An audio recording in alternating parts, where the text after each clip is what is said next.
Hey, welcome to WODU Studios. Straight Red, here I'm your host, Tyler Edens.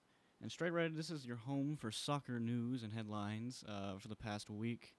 And guys, I want to say that I'm really, really excited. I'm excited for today. I'm excited for this show. Um, boys, let me tell you how excited I am. Today, I was just getting ready for this. I was looking at all my notes. I was going over everything, just making sure everything, and I forgot that I had laundry to do. And now my laundry is sitting in a basket in my room, just wrinkling as I'm here recording this. So my dedication knows no bounds to this show. I will let all of my laundry wrinkle for this show. So everybody get ready. Um, boys, I'm excited. I'm really, really, really excited for this.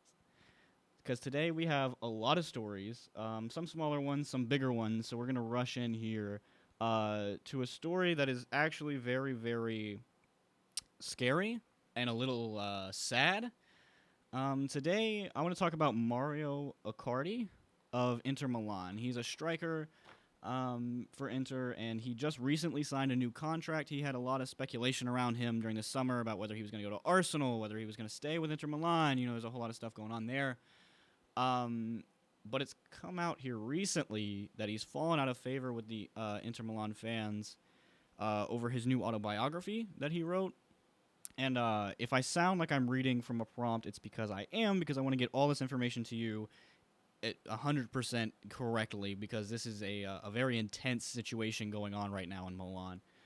For those of you who don't know, Inter Milan is a club in Italy, and they have fans, ultra fans is what they're called.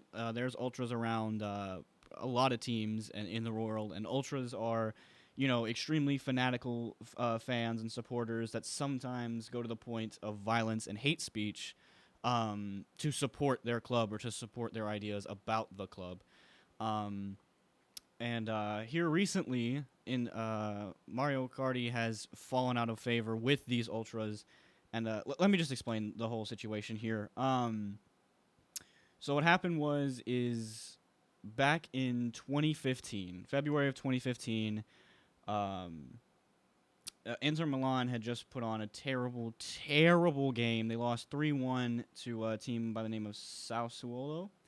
I'm sorry if I mispronounced that. But so they lost, and Mr. Icardi, and his teammate Freddie Guarin, they went up to the fans to apologize for their terrible performance. They took off their shirts, they threw them into the crowd, and some supporters threw them right back at them. And now normally, I wouldn't see that as a very big deal. But as Icardi writes in his book, and I quote from his book, I am angry because I played so little. The fans start to shout. They call us to come over to the section. I find the courage to face them along with Guarin. As I get closer, I receive insults and abuse of every kind. Attached to the netting is a kid who calls me he wants my shirt. Considering his age, he could be my son. So I take off my shirt and shorts and I throw them to him as a gift. This kid is in seventh heaven, and I am pleased to see him so happy. A head of the ultras jumps on him to take away the shirt and throws it back at me. This is when I start insulting him. Piece of poop. Obviously, I've made that a little bit more PG, but continuing on, you're acting all arrogant with a little kid to show off to the rest of the Curva. That is the name of the Inter Milan's ultras. Do you think you're hard? Meaning, you know, a bad guy, you know, cool. So that's the story. That's what's happened. This is the background for what's happening now.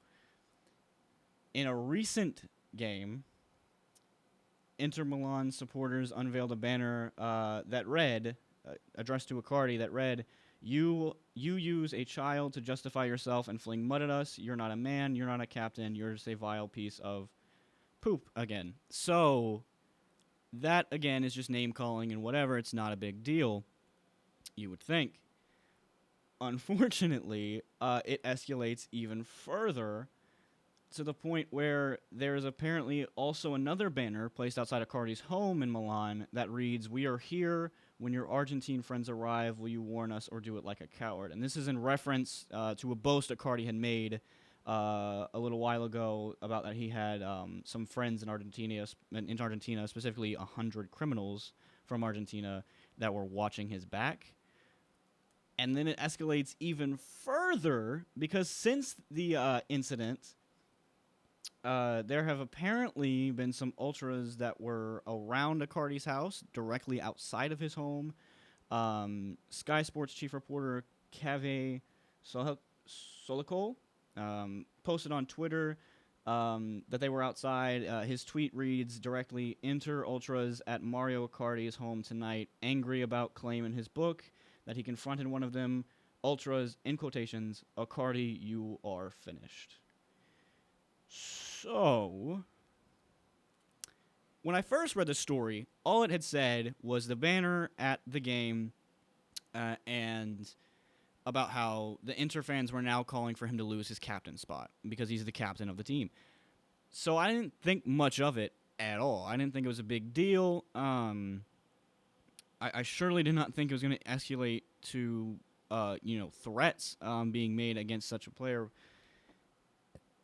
And it's just so weird to me because there's always been hooliganism in football, and there will continue to be. And I think it's gotten a little better, but in the Premier League we don't see nearly as much. And so, which is the league that is most accessible to people in the United States, along with the Bundesliga here and there in Germany. But so it kind of gets lost. I kind of forget myself that there are these, these extreme fans, these extremists that will do these kind of things and participate in these kind of actions and this hate speech and things like that. And it's very sad that this is still a part of the footballing culture, but it's also very scary because here's a player who didn't really do anything wrong, in my opinion. He had a bad game. He wanted to apologize to the fans for giving them a bad game. He handed them, threw them his shirt to a young supporter who was obviously ecstatic over getting it. And then here come these, the bad part of the club, the bad apples that want to come and just ruin things. And then after he fires back at them, in a heated moment, this is now leading to him, a question of is he safe in his own home in Milan?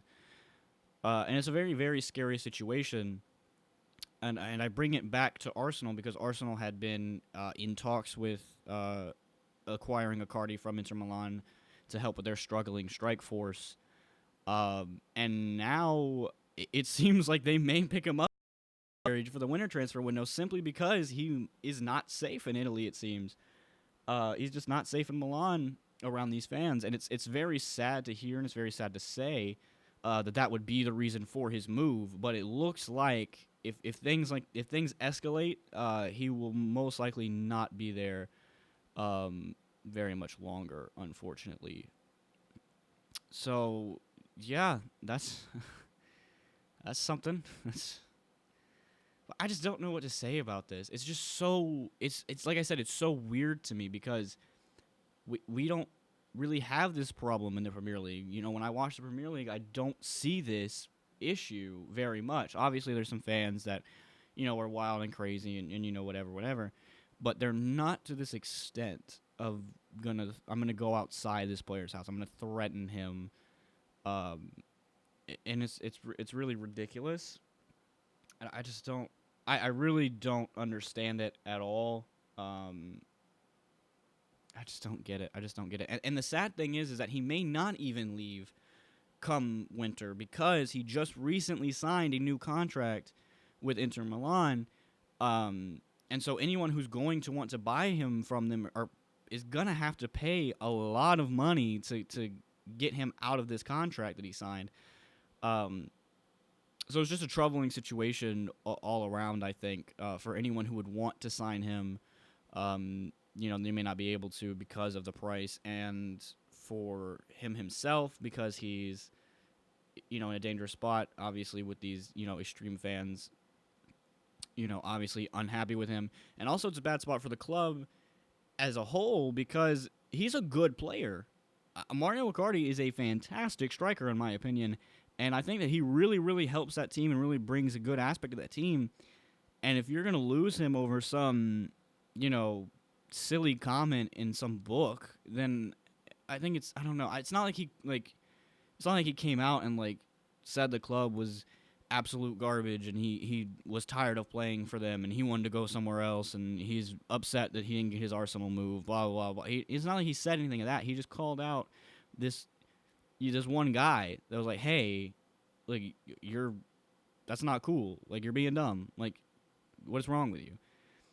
So I don't know. I just find it to be very bad, very very weird situation, and I hope that it dissolves fairly quickly. I hope that it doesn't escalate any further, because obviously you don't want to see anyone harmed in this situation. But yeah, it looks like for his own safety, Mario Icardi may not be here come the winter transfer window. He may be going elsewhere, probably outside of the country. Um, so we'll see how that goes. I'm very hopeful that this situation resolves in a good way and not a bad way. So moving on from that story, we're going to talk about a lot of little things. Actually, we've been gone for 2 weeks. Well, 2 weeks. I guess we missed last week because of fall break. Obviously, I took some time off just to sleep. So we had fall break, and it was good because that fell directly on top of the international break. And I don't know about you guys, but I really don't enjoy the international break. For those of you who don't know, the international break is when all club play stops and these teams that have been deemed good enough by the coaches of the national teams to come play for the national teams, they get pulled and they go play World Cup qualifying games and all sorts of different things. And so we had this break this last week, and it is so boring to me. I can't sit through it. I can't sit through these national games. And once the World Cup comes, believe me, that's all we're going to be talking about. This is what I'm going to be on, is the World Cup once that comes back. In 2018, I believe? Yeah, 2018. I think it is. Something like that. 2018. I'm going to be really excited for that. And that's all I'm going to be talking about to all my family, all my friends. All I'm going to be talking about. But these lead-up matches, these qualifying matches, are just so excruciatingly boring because it's most of the time this really big, giant team that we all know is going to the World Cup, and this itty-bitty country that you've never, ever heard of who maybe has, you didn't even know that there was even, 11 people from that country, let alone 11 people to make up a squad, 11 men to make up a football squad. And then they just get destroyed, and it's so boring. There's your occasional random upsets, like Chile's not doing that well, and they may not get to the World Cup, and they're highly ranked in the FIFA rankings on one of the best national teams and whatever it may be. But it's just really boring. So I'm very happy that this fall break, also fell on the international break. But that does leave us with a lot of itty bitty little tidbit news to cover. And the first one is being that Lionel Messi wants a release clause in his upcoming deal with Barcelona. That's very interesting to me because he's never requested, to my knowledge, for a release clause before with Barcelona. And he's one of the best players in the world. He's arguably the greatest player in the world right now. So, and he's playing lights out football with his club. He's got a fantastic supporting cast with Neymar, and you could call Suarez a supporting cast if you would like. But he's got fantastic guys around him, and he wants a release clause. And when I read the headline, it took me aback. I jumped, and then I read further, and it says, according to the Spanish publication Dario Gol, Messi wants his release clause because he wants to be able to go to his boyhood club Newell's Old Boys in Argentina whenever he decides. He doesn't want to leave Barca yet, but he wants to know from the club in writing that whenever he decides to leave Barcelona, whenever he thinks that he's done in Spain, that they'll let him go back to his boyhood club. I don't know if I believe this or not, because it's just so weird. If it would have said, I want the release clause because I want to go within the next 2 years, I would say this is a complete lie. But it doesn't say anything of a timeline. It just says, I don't want to leave. It just says that Messi made it clear that he doesn't want to leave yet, but whenever he does want to leave Spain, he wants written confirmation that says, yes, you can leave whenever you want for this club. Um, so I guess I can kind of see it because you would want to bring glory to your old club, and Messi didn't play there, very long. Like, he wasn't in like the first team. He left Argentina when he was 13 to Barcelona. So I mean, it's not like he led them to a championship. Led the first squad to a championship or something like that. So I can see where he would want to go back and try to bring some glory to his old team. But by the time I think that he will leave, he's going to be old and decrepit and probably not at the level that we're seeing him at now. And he's not really going to bring a whole lot to Newell's Old Boys. The only reason that they would take him is because he's Messi, and because that's going to put butts in seats. That's going to get jersey sales up. It's going to get kit sales up. And so, I don't know. I think there's some truth to it. There could be some truth to it, but I'm not 100%, banking on this story that it is definitely true. I'm not, no way, shape, or form, because it comes in a very weird time, because if I'm not mistaken, his contract will not be up until like 2021 in Barcelona, so it comes at a weird time for me. But who knows? Maybe it's true. Maybe he definitely is. He's like, hey, I don't want to be here, for the rest of my career. At some point, I want to leave and I want to go there, and maybe he will leave. Maybe he will get this release clause, and maybe he will leave within the next like 3 or 4 years, and then we'll see, and maybe he'll still be this good, and he'll go to his old boyhood club and just wreak havoc in Argentina, and then Barcelona will be struggling to get somebody to replace him because they don't look that good without him. I don't really know. It's going to be interesting if this is true, and if he does get his release clause, because every year I think the fans are going to be sitting there waiting. Like, is this the year? Is this the year he does it? Is this the year he goes? Is it? Is it happening now? Is it happening now? No, not. Okay. Well, next year we'll see next year, and it's just going to keep going and going and going. So I think if this does go through, it's going to be a major tease both to Barcelona fans, to fans of the Newell's Old Boys, and fans of just football in general. They're all going to be on the edge of their seats just waiting every year. It's like, for those of you who watch American football, it's like whenever Brett Favre was getting ready to retire, and he was like, I'm going to retire. No, I'm not. I'm going to retire. No, I'm not. Like, that's what it's going to be. Everybody's going to be sitting there just waiting. Like, are you done yet? Are you leaving? Are you gone? No, you're still hanging around. Okay. All right, cool. We're fine with that, but just let us know when you're going to leave. Okay? All right, got it. Cool. Like, so I think it's just going to be one giant just tease that he's going to dangle in front of everyone. Not necessarily on purpose, but still, I find that kind of funny. But again, I think it's a 50-50 shot whether the story is true or not. But I thought it was interesting enough to throw out there and just put the thought in your head. And I'd love to hear anyone's opinion about it if you want to leave it in the comments of the stream on YouTube, WODU Live. If you want to leave it there or anything like that. I would love to hear. I'd love to hear what you have to think about that story. Moving on, Arsene Wenger, the head coach for Arsenal, what's going on with him? Where's he going? There's been a lot of speculation for a few years now about his coaching duties, about where he's going to be come the end of blank season, come the end of last season, come the end of this season, come the end of 2 seasons before.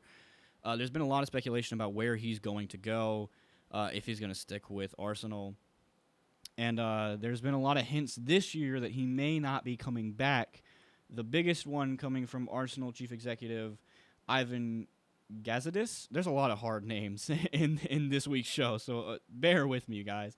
But Arsenal chief executive Ivan Gazidis has said, and I quote, Arsenal is not Arsene Wenger. They are not in the same thing.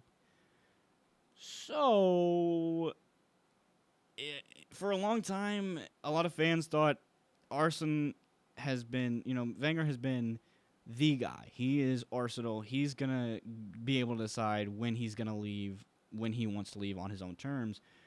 But Mr. Chief Exec over here has said, no, that's not exactly the case. He's not the club. He's not going to make this decision on his own.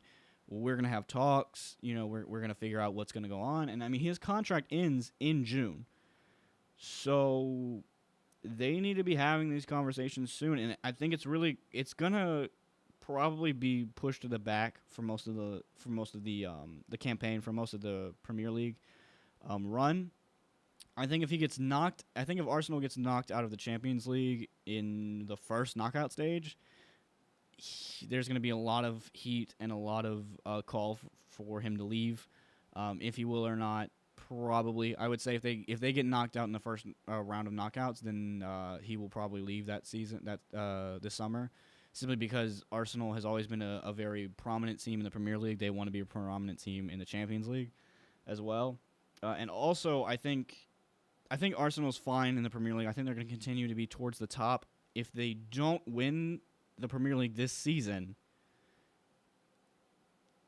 I don't know. I don't think Arsene Wenger is going to come back next season. And the reason I say that is because Arsenal fans are spoiled. And I will be the first to admit that a lot of teams in the Premier League, a lot of their fans are spoiled. Manchester City fans, Man United fans, Chelsea fans, Arsenal fans, they're spoiled.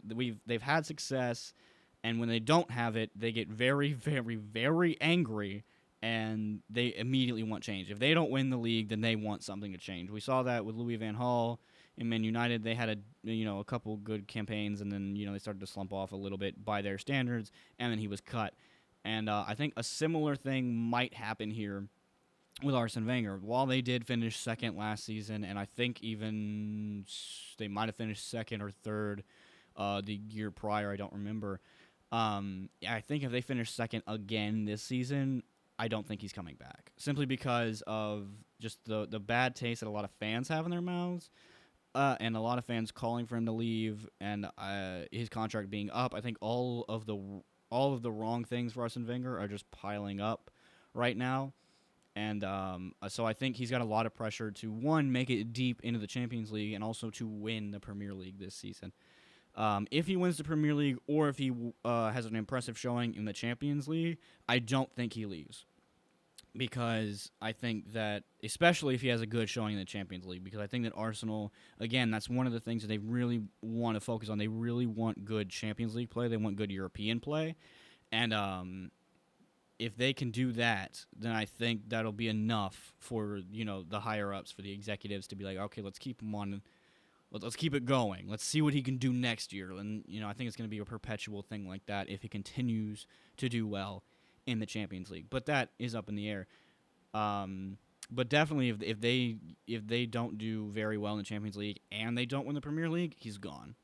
There's no doubt in my mind he's gone. Because, like I said, these fans in the Premier League, we're all spoiled. Pretty much all of the big teams were all spoiled, but especially Arsenal fans, they know what they want from their head coach, from their manager, and if they're not getting it, they're going to want somebody else. And I don't think Wenger's a bad manager at all. I think he's fantastic. But is he living up to Arsenal standards right now? I don't really know. Like I said, they have very, very, very high standards. And we'll see. We'll see what happens within the continuing weeks. And with, the continuing season, what happens. But as of right now, I think his job is on the line, but safe. I think he's done enough in his career at Arsenal to prove that he should get at least another year. Now, like I said, if he slumps in the Premier League and starts falling off, or if he does terrible in the Champions League, yeah, he's probably going to be gone. But give him time. Like, we're still fairly early into the season. Well, we're almost to December. We're still fairly early in the season for me, and so just give him some time. Give him some time. We'll see what happens. So yeah, his job's up in the air.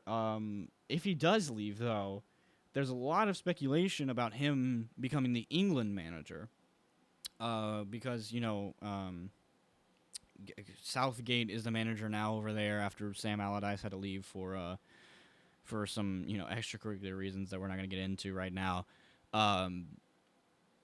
So it's very interesting if he does leave Arsenal.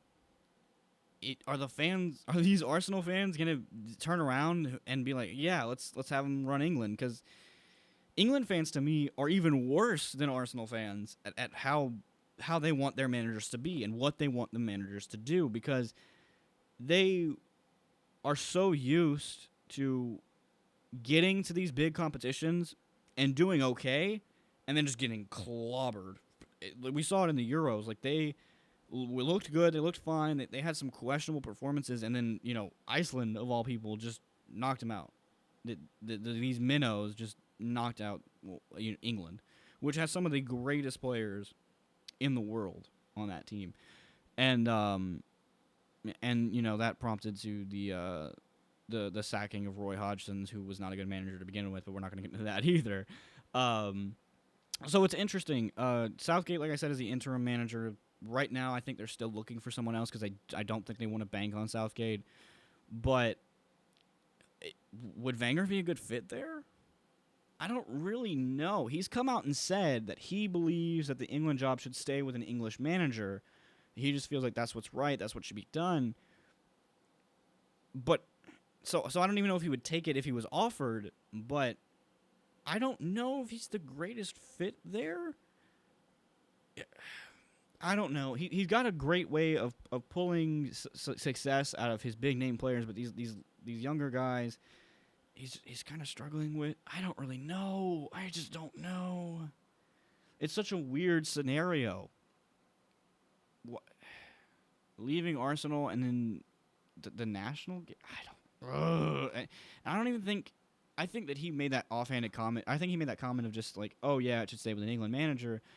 I think he made that comment because he doesn't want the job because that job is like a curse. It's like poison. Like once you get it, like you're doomed because we've seen all these managers that get the England job and they look promising and they look good and then they just have a terrible performance or like a not so good performance in a tournament and then, all the fans are like, well, you're garbage now. See you later. I don't want you ever, I don't want you ever coaching any team ever. Goodbye. Get out of here.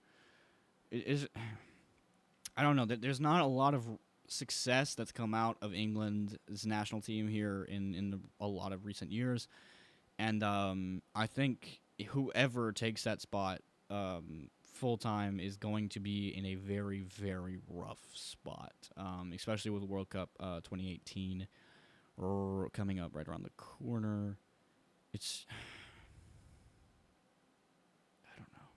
I really don't know. I'm worried for him. And I'm worried for whoever takes that spot. I don't think it'll be Arsene Wenger because, like I said, I don't think he wants it. Right now, I think he's focused on trying to stay with Arsenal. I think that's what he really wants to do. But who knows? Who knows? Maybe I'm totally wrong. Maybe he will get axed from Arsenal, and then he'll have a change of heart. And be like, you know what? Let's give this England thing a go, and we'll see how that goes. But right now, I don't think so. I don't think so. They'll probably stick with Southgate at this point because I don't know anyone who would want that job. Again, I really don't know anyone who's going to come out and say, yes, I want to manage England because it's just not good. And it stinks because there's a lot of good players on that team. But for whatever reason, they just don't have the cohesion that some others do. They don't have, the teamwork and the camaraderie, I guess, that we see like Germany having and things like that. So we'll see. We'll see how this goes. We'll see who takes over the Arsenal job if Wenger leaves, and we'll see who takes over the England job if the FA decides that Southgate's not their guy. I don't know. Moving on. A real quick thing. Neymar, the poor guy, got nailed a couple weeks ago on international duty. Playing with Brazil. Brazil ended up beating Bolivia 5-0, but not before Neymar was left bloodied laying on the floor. A Bolivian defender by the name of Yasmin Duke, he clocked him in the head with an elbow, and it didn't look too bad at first, and Neymar went to the ground, and I was watching... I had just started watching the game. I came in a little bit late, and I was watching the game, and I saw that, and I was like, okay, he's just flopping. He's just rolling around. Maybe we'll see, like a free kick or something like that. And then, like, he moved his hands, and there's blood pouring down, like, the right side of his face and the back of his head, and I'm like, geez. And there was a gash there, and I do believe he ended up coming out. But, yeah, he's fine now, which is good to know. It's good. And, like I said, Brazil ended up winning that game because, again, Brazil is a giant and Bolivia is not. So, Yeah, that's the thing that happened. Again, not that really big, but it's been going around, and there's been a lot of memes circulating about that whole incident. Um, Here's something that's real quick that really, really, really angers me a lot, and for various reasons. Frank Ribery says Antoine Griezmann is not a world class player yet. Frank Ribery does not think that Antoine Griezmann is a world class player yet. These guys are fellow countrymen. They play together on the French national team. This is not how you build cohesion. This is not how you build camaraderie. You are supposed to stick up for your teammates. You're supposed to build them up, not tear them down. Oh my goodness. Let's just see. Frank had to say that his big thing is consistency. Consistency. And he says that Griezmann has not repeated his high level of performance consistently. And that's why he's not world class. And I can see where he's coming from that aspect. And I don't have the exact stat here, but I do believe that, I read it earlier today, Griezmann has something like 50 goals in 71 matches for Atletico. 50 goals in 71 matches for Atletico. And that man's not a world class player? You're telling me, based on, dividing and averaging and stuff like that, he has not scored, in like 21 games? That's what you're saying? Like, if you were to take all those games, like, okay, there's a goal per game, he has not scored in 21 games, that's it. You're crazy telling me that this guy's not a world-class player. You're insane. Anyone who says that, including Franck Ribéry, you're insane. You are crazy. And this is not the first time that he's made comments like this about Griezmann. Back in 2015, Ribéry, stated that when Bayern, they were linked to possibly getting Griezmann in one of these transfer windows, they didn't end up getting him. But when they were linked to Griezmann, he said, "There's no doubt he's playing well for Atletico, but Bayern are on another level." The stream didn't stop. That's just an awkward pause because that is the dumbest thing I've ever heard. Griezmann's not on the level of Bayern. Okay. Then tell me how Atletico knocked Bayern out of the semis last season in the Champions League. Tell me how Atletico beat Bayern again in their first matchup in the group stage of the Champions League this season. Oh, but Bayern's still on another level? Griezmann's not good enough to play for Bayern? Griezmann's not a world-class player? Griezmann is a world-class player. He is, in my opinion, one of the top 3 players in the world right now. For me, it goes... Ooh, I was going to give a list, and now I'm really struggling. I'm going to say Ronaldo, simply because he's got that European win under his belt, that Euro under his belt. Messi, and Antoine Griezmann. Right now, those are the 3 best players in the world right now. You're going to tell me he's not world-class? I don't think so. I understand that you want consistency and you want him to work harder, and maybe you're trying to light a fire under him to try to prove something to, this older guy that he looks up to or something. I don't really know, and I don't really care. You cannot honestly look me in the eyes and say that Antoine Griezmann is not a world-class player. You can't. It's a lie. You watch any game that he has ever scored in. Any game. The man's a beast. Even if it's just one goal, the man's a beast. Watch even a game that he hasn't scored in. His vision, the way that he plays these balls through to assist other players, it's insane. It's insane. I would love to have Griezmann at Chelsea, and I love Diego Costa. I think Diego Costa is a phenomenal striker, but if you said, hey, we're going to let you pick Diego Costa or Antoine Griezmann, who do you want leading Chelsea? I'm going to go Antoine Griezmann every single time. The man is unstoppable. The man's amazing. Don't you ever tell me he's not a world-class player. Don't you ever tell me he's not a world-class player. We won't be friends anymore. Me and Franck Ribéry, we go way back, guys. We're not friends anymore. I swear. I'm going to have a talk with him and his mother. Moving on. Staying in Germany here, Dortmund's been the center of some transfer talks here recently. We're kind of in the middle of two transfer windows. The summer one just ended, a while back, and the winter one's still a couple months off.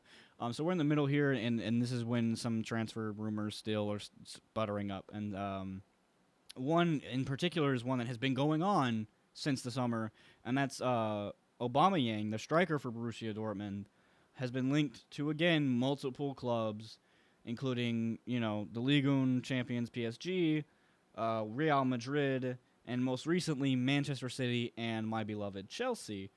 I understand players are going to continue to get linked to all these different places, and that's fine. But Aubameyang's not going anywhere, guys. Everybody's been saying, he's going to go to Real Madrid. He loves it there. He said, he's told his grandfather that he promised he would play there in his career. And while I believe that, and while I think he will end up playing for Real Madrid at some point, he is not going anywhere right now. He's not. Because Real Madrid has a transfer ban until 2018. They will not be able to pick him up until 2018. So he's not going anywhere. That's the only place I would see him going. That's the only place he would go. Because why would he go anywhere else? What point does he have? What reason does he have to go to PSG? I can't think of one. There's not anything. What reason does he have to go to Manchester City when they already have Sergio Aguero? I don't really see one. What's the point of him going to Chelsea when we have Costa and Batshuayi? Now, I do think, I'm not saying that Batshuayi is a better striker than Aubameyang. I'm not even saying that Costa is a better striker than Aubameyang. But I really don't think that he is going to want to go to any of these teams, let alone that these teams are going to want to shell out the money that Dortmund is going to put on him. Especially after they lost some of their big guys this last transfer window, in Hummels and Mkhitaryan and Gundogan. I really don't think they're going to want to let him go. I don't see a replacement for him there just yet. He's too big of a piece of that team for them to let him go, in my opinion. So I don't see him going anywhere. I think these transfer rumors for Aubameyang need to chill. They need to stop. There was one that was even so wild as like, transfer rumors spurred up again because he was caught playing Real Madrid in FIFA 17. So what? He's already come out and said that's his favorite club. He's already come out and say that he would want to play there at some point. Like, I played Chelsea on FIFA 17. That doesn't mean that they're calling me right now, telling me that they want me to play for him. Like, just chill out, guys. Chill out. I don't understand the sudden surge to all these rumors of, Aubameyang's definitely leaving. Aubameyang's going to Real Madrid. Aubameyang's going here. Aubameyang's going there. I don't understand it. He's not going anywhere. Give him until 2018, then he may go. Then he may go to Real Madrid, but I don't know. We'll see.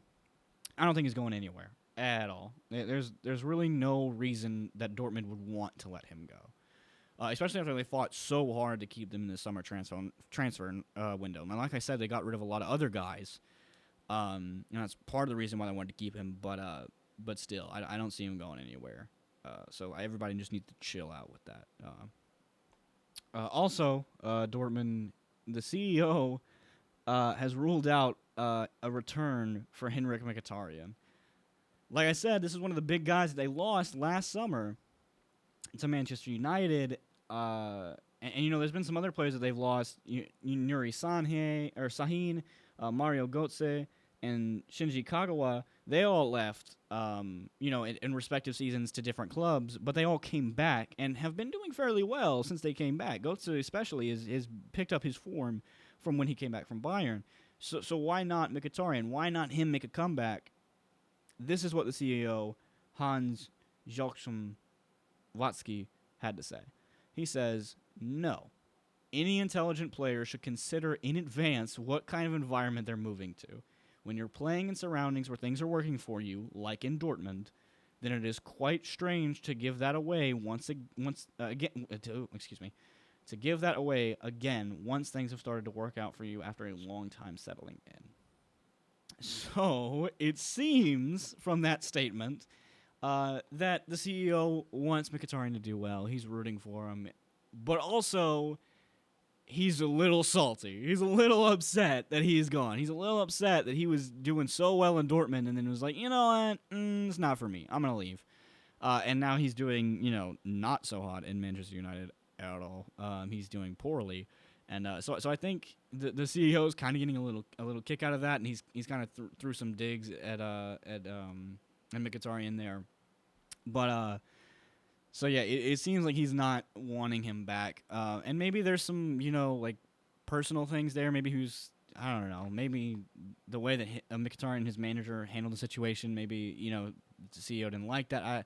I don't really know what's going on behind the scenes there, but it doesn't look like he's going to be coming back, at least this transfer window or this summer's transfer window. But things can change. But I really don't think he's been a flop so far at Man United, and I think that he possibly burned some professional bridges there in Dortmund, which is going to keep him from coming back, probably for a couple years. But we'll see. We'll see what happens. Maybe they'll get reunited again. Or maybe he'll find his legs at Man United and they'll end up keeping him. But I don't know. He's coming off an injury. I do believe he was eligible for today's game against against Liverpool, and he did not come in. He wasn't even on the subs bench, so that was a little odd. But who knows? We'll see what happens with him. But yeah, as far as CEO Watzke is concerned, he's not coming back. All right. Speaking of that Man United and Liverpool game, we're going to go through the three biggest games, in my opinion, of this Premier League. Liverpool and Man United, that happened today at about 3-ish, 2:45-ish. I watched the whole game while I was looking over my notes. It was okay. It was a pretty even matchup. I think Man United definitely won the first half, and then Liverpool in the second half. And ended 0-0. Everybody gets a point, whatever. The refereeing, which was a big contention, definitely for Jose Mourinho especially, that was okay for me. The manager is from the Manchester area. He doesn't support Manchester United, supposedly, but they were worried about that. They didn't want him to, be overly critical of some of the Man United's tackles and challenges, and they also didn't want him to be overly critical of some Liverpool challenges and stuff. So I think the refereeing in that game was fine. It was he kind of let them play for a little bit, and then when things kind of got out of hand, that's when he kind of tightened the reins. I think it was fine. I think it was appropriate. I think he did an okay job. Man United came out with their foot on the gas. They were gunning for the goal. They were going to get something done, and they just nothing ever produced for them. Ibrahimovic had a set piece early on that just went sky high, and you saw Jose Mourinho immediately start taking notes. And I think one of the commentators he said, he was like, note to self, Ibrahimovic, no more free kicks. But yeah, and then Liverpool came back out in the second half, pushed Man United, pushed them back, and De Gea made some fantastic saves, some all-star player saves. This is why he is a world-class goalkeeper. This is why he's ranked like 90 in FIFA 17. Like, this guy is amazing. So yeah, we'll see what happens. We'll see what happens there. Yeah, talking is hard, guys. I'm really, really excited, and all my thoughts are getting jumbled up here. Talking is hard. But yeah, so that was that game. Not much to really say about it. It was really boring. I mean, of course, a game with no goals can be kind of boring, but I don't know. There just wasn't anything that stood out to me. I think it was just two great teams that had a stalemate, and that's fine. That's what happens in football sometimes. So, moving on to another draw, but a more exciting draw. Man City dropped points again 2 weeks in a row with a draw 1-1 against Everton. And the reason that this game stands out to me is Kevin De Bruyne and Aguero both missed penalties in this game. Aguero, as we've seen, is not good at taking penalties. He's missed something like 4 straight or something like that. I don't remember. It's just he's bad. He's bad, guys. He's a great striker. He just can't take penalty kicks. He just can't do it. For whatever reason, he gets up to the line and he just flops. His legs give out or something. He just can't do it. And but Pep Guardiola doesn't see that as a big problem. He stated in his post-game interview that he doesn't have enough time to practice what he wants to. Sometimes because of the international break that we talked about earlier, and sometimes there's just a lot to cover. So he doesn't have enough time to practice what he wants to, and you can't really practice penalty kicks, in his opinion, which I understand because there's a lot of pressure. You can't replicate the pressure of a big game-winning goal. Like in the Champions League, the final this last season where we had the penalty kick shootout between Atletico Madrid and Real Madrid. You can't replicate that intensity. You can't replicate the fans just begging, yearning for this win. You can't replicate that. No matter how hard you try in training, you can't do it. It's still just training. And so I understand that, but I think you can still practice the technique of taking a penalty, because when you have two world-class players miss penalties in the same game, that's a red flag for me. I think that next game you need to be practicing your penalty kicks because it's not working out for you. And Guardiola also says that he's not going to stop Aguero from taking penalty kicks. He says Aguero's a smart player, and if he doesn't feel up to it, he'll tell him. I'm like, hey, let somebody else take it.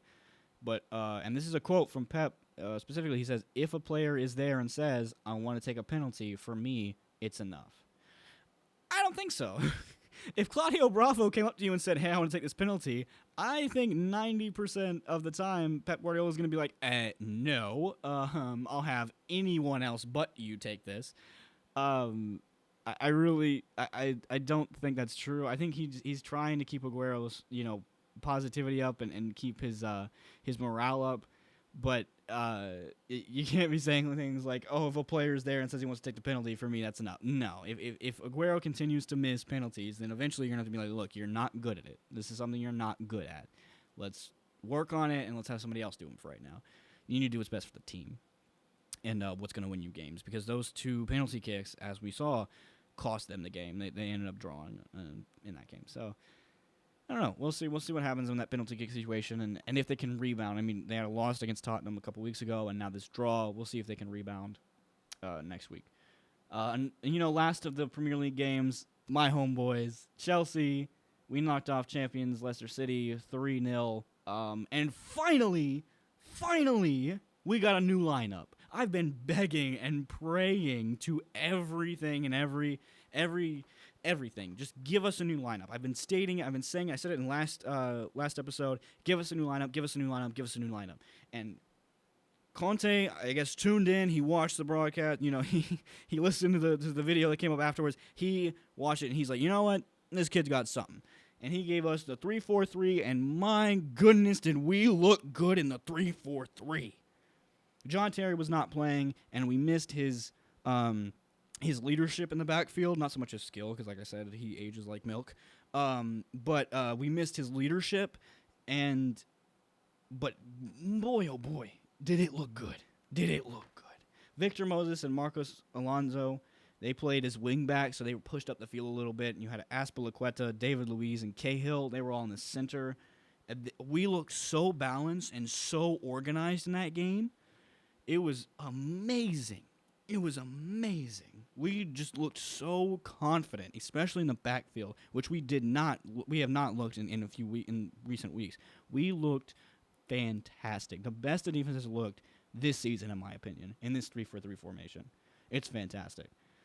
Costa's on fire, just wreaking havoc in all the right ways. He's a nightmare up front. He's a nightmare. An absolute nightmare.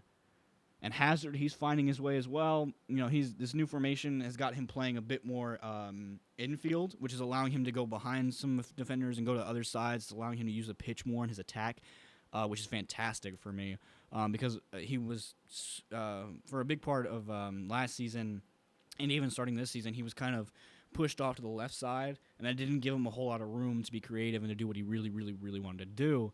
And now he can. Now he's got all the time in the world. He's got all the space in the world, and it's fantastic. I love what I'm seeing. And Batshuayi, I don't even think he came in for this game. I don't care.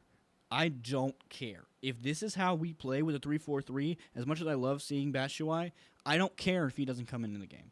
I was saying last week that I want like a two-striker formation to where we can see both of them strive and both Costa and Batshuayi do well. But if this is how we're going to play with the 3-4-3, Batshuayi who? I don't care. this is a fantastic, fantastic setup for us if we continue to play like this. And again, it's against Leicester, who are the champions last year but have not been doing so well this season. So we'll see how this goes maybe next week against Man United. It's a big game. But if we play like this against Man United, I'm 100% committed to this 3-4-3. I'm excited. I'm excited to see what this has in store for us. Wow, just wonderful. Just wonderful. I'm so happy. I'm so happy. We have a few more minutes here, so I'm going to try and run through this last thing. Again, with Chelsea, this is kind of a Chelsea-heavy show this week, but that's because there's been a lot of things going on that I really want to talk about. And this is going to be Chelsea and some manager situations. There's three big guys that I want to talk about right now, and one, of course, is our current manager, Antonio Conte. Apparently, there's been a lot of rumors that Chelsea were going to sack him and get rid of him this season. I had no idea. This headline popped up in I follow a few soccer publications and where I get my news from, and this headline had popped up, and I was completely taken aback. Chelsea told Sky Sports News HQ that the rumors over the Italian manager Antonio Conte's departure are nonsense, which makes a whole lot of sense. Why would we get rid of him? There's no reason. He's been doing phenomenal. Yes, we went out and we won like our first 3, I think it was, and then we lost 1 and drew 2, and now we're back on our winning ways. But that's no reason. You lose 2 games and we got to get rid of him. This is, again, the spoiled nature of these big-name clubs. I understand that we've had success before. I understand that we had the special one. We had Jose Mourinho, and when he started going bad, we even asked for him. We wanted him gone. I didn't want him gone, but I know there's some other fans and some other people that wanted him gone. And so we've seen this. But, guys, he's only played like a month or 2, like a couple months. Like, give him some time. Let him breathe. Let him do what he has to do. He's been good at Juventus. He's been good with the Italian national team. Let him do what he's got to do, okay? Let him be him. Let him do what he has to do, okay? And we'll be fine. Just give him some space. Give him some time. And I like I said, I didn't know about these rumors. I wasn't hearing anything about this. I thought everybody loved him. I love him.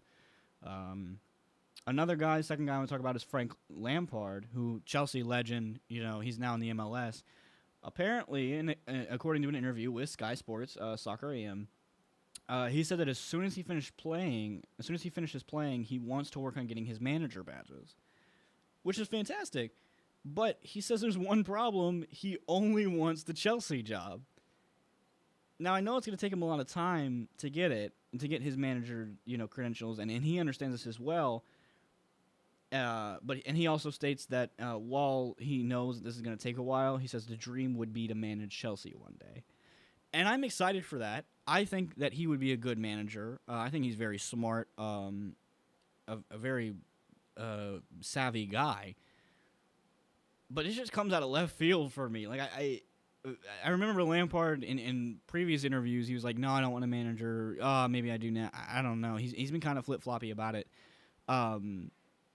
I just didn't think that he wanted the Chelsea job that bad. Like I know he's a legend. He's a loyal Blue. He's once a Blue, always a Blue. But I don't know. That was just kind of weird to me. I mean, I like it. I'm interested, and I'm interested to see how these how these next 10 seasons go. With him eventually leaving the MLS and then getting his badges and eventually being up to take a manager's gig. It'll be interesting to see what happens. But yeah, that's an interesting tidbit. I thought I'd let you guys know that apparently Frank Lampard, his dream is to manage Chelsea one day.